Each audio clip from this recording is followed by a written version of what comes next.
Hi guys, welcome to my YouTube channel. I hope आप बहुत अच्छे होंगे। यकीनन मैं भी बहुत अच्छा हूँ। आइए आज मैं आपको इल्म सिर्फ के बारे में पढ़ाना चाहता हूँ और बताना चाहता हूँ कि ये कितने तरह के होते हैं और इसे किस तरह पढ़ा जाता है, इसे किस तरह समझा जाता है। मेरी वीडियो को खूब शेयर करें और यकीनन अगर कहीं पे प्रॉब्लम हो तो मुझे आप जरूर बताएं। तो हम लोग सबसे पहले पढ़ते हैं इल्म सिर्फ। इल्म सिर्फ का पहला क्या होता है सर? लफ्ज। लफ्ज कहते हैं किसको है? लफ्ज उसे कहते हैं सर जो मुंह से अदा होती है सर, उसे लफ्ज कहते हैं।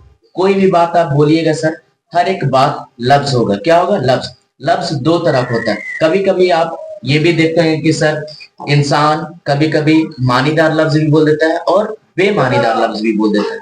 तो हम लोगों की जुबान से दो लफ्ज अदा होता है, एक मानीदार लफ्ज और दूसरा बेमानीदार लफ्ज। तो सबसे पहले हम लोग जानेंगे लफ्ज दो तरह के होते हैं, पहला मानीदार लफ्ज और दूसरा बेमानीदार लफ्ज। मानीदार लफ्ज किसे कहेंगे सर? जिसका माना निकले, जिसका मतलब निकले, उसको मानीदार लफ्ज कहते हैं। मानीदार लफ्ज को और क्या कहते हैं सर? मौजू कहते हैं। क्या कहते हैं? मौजू कहते हैं। और बेमानीदार लफ्ज दूसरा क्या है? बेमानीदार लफ्ज, जिसका कोई मतलब ना निकले, उसको बेमानीदार लफ्ज कहते हैं। जैसे महमिल, बेमानीदार लफ्ज को क्या कहते हैं? महमिल कहता है। मानीदार लफ्ज उसको कहेंगे जिसका माना निकले। जैसे कि सर खाना पीना, इस सब का माना समझ में आ रहा है। लेकिन अगर इंसान कभी बोलता है खाना वाना खाया, पानी वानी पिया, तो पानी तो समझ में आ गया कि पानी है, वानी समझ में आया? नहीं आया। वाना, खाना समझ में आ गया लेकिन वाना समझ में आया? नहीं आया। तो वाना क्या हो जाएगा? बेमानीदार लफ्ज। बेमानीदार लफ्ज को क्या कहेंगे? महमिल। अब कहता है कि कलमा के लिहाज से, कलमा लिहाज से कितना किस्म है सर? कलमा तीन तरह का होता है। कौन कौन होता है सर? सबसे पहला इसमें, फेल और हर्फ। इसमें को इंग्लिश में नाउन कहते हैं सर, हिंदी में इसको संज्ञा कहते हैं। फेल को हिंदी में क्रिया कहते हैं, इंग्लिश में वर्ब कहते हैं। और तीसरा जो है हर्फ। हर्फ को इंग्लिश में वर्ड कहते हैं और हिंदी में शब्द कहते हैं। तो हम लोग सबसे पहले पढ़ने वाले हैं इसम के बारे में। पढ़ने वाले किसके बारे में? इसम के बारे में। तो इसमें आखिर है क्या सर? इसमें याद रखिएगा, नाम को कहते हैं इसमें, कलमा को कहते हैं इसमें। समझ में आ रहा ना? तो दुनिया में जितना भी नाम है सर, सभी इसमें है। जितना भी नाम होगा सब इसमें होगा सर। जैसे कि सर इसमें वह कलमा है जो किसी शख्स, जगह या चीज का नाम को कहते हैं। जैसे सर पटना, ये भी इसमें है। अहमद इसमें है। अरमान इसमें है। जुनैद इसमें। क्यों? क्योंकि ये सब सारा नाम है। इसमें इसी को कहते हैं जो किसी शख्स, जगह या चीज का नाम, उसको क्या कहेंगे? इसमें। दूसरा स्टेप क्या है सर? फेल। क्या है? फेल। फिर वह कलमा है जो किसी काम के होने का जाहिर करता हो। क्या करता हो? जाहिर करता हो सर।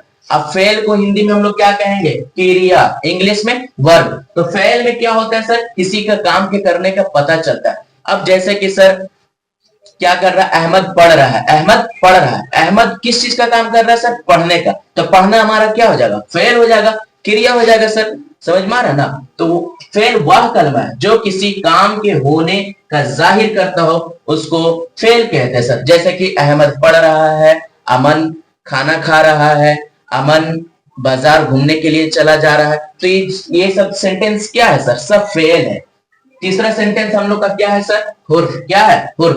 हुर्फ वह कलमा है जो खुद कोई माना नहीं निकालता, लेकिन इसमें और फेल के साथ मिलेगा सर तो माना निकालेगा। जैसे कि सर अब यहाँ पे एक हुर्फ का शब्द लिखते हैं, एक हुर्फ का शब्द लिखते हैं, जैसे कि तक। वाह, इस सब का कोई माना निकला नहीं, ये सब अपना मतलब से लिखा नहीं सर। लेकिन इसमें और फेल के साथ जब मिल जाएगा, क्या हो जाएगा? मिल जाएगा। किसके साथ सर? इसमें और फेल के साथ जब मिलेगा तो उसका मतलब निकल जाएगा। जैसे कि सर अहमद पुल तक गया। अहमद पुल तक गया। अहमद कहां तक गया है? पुल तक गया। जो तक शब्द आ रहा है, जो तक हर्फ आ रहा है, जो तक वर्ड आ रहा है सर, इसी को क्या कहेंगे हम लोग? हुर्फ कहेंगे मेरे प्यारे बच्चों। जो दो कलमा को आपस में जोड़ने का काम करता हो उसको क्या कहेंगे? हुर्फ कहेंगे। जैसे कि सर हम एक सेंटेंस इसको लिखते हैं मिटाकर, अहमद पुल तक गया। तो इसमें अहमद क्या हो जाएगा सर? इसमें हो जाएगा। अहमद क्या हो जाएगा? इसमें हो जाएगा। पुल भी इसमें हो जाएगा। अब कहां तक गया है सर?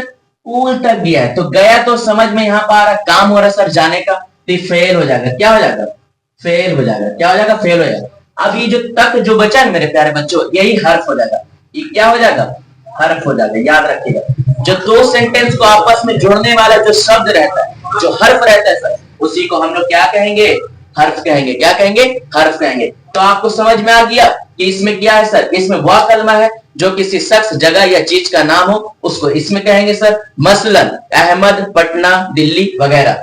फेल क्या है सर, फेल वह कलमा है जो किसी काम के होने का जाहिर होता है। जैसे कि सर अहमद पढ़ रहा है, मुन्ना खेल रहा है, अमन खाना खा रहा है, तो इस समय क्या हो रहा है, काम हो रहा है। क्या हो रहा है, काम हो रहा है। तो किसी भी काम का होने का जाहिर होता है तो उसका कहेंगे फेल कहेंगे। हर्फ वह कलमा है सर जो खुद कोई माना नहीं निकालता हो, जैसे कि हम पहले समझाए, बल्कि इसमें और फेल के साथ माना निकालता, उसको क्या कहेंगे, हर्फ कहेंगे। जैसे कि सर अहमद पुल तक गया, तो ये दोनों को जोड़ने वाला हर्फ कौन है सर, तक। तो तक तक क्या हो जाएगा, हुर्फ हो जाएगा। इसी को कहते हैं मेरे प्यारे बच्चों, हुर्फ। तो आपको समझ में आया इल्म सिर्फ क्या है। Very good. यकीनन अगर कहीं प्रॉब्लम हो तो आप मुझे कमेंट में जरूर बताएंगे। स्टॉप।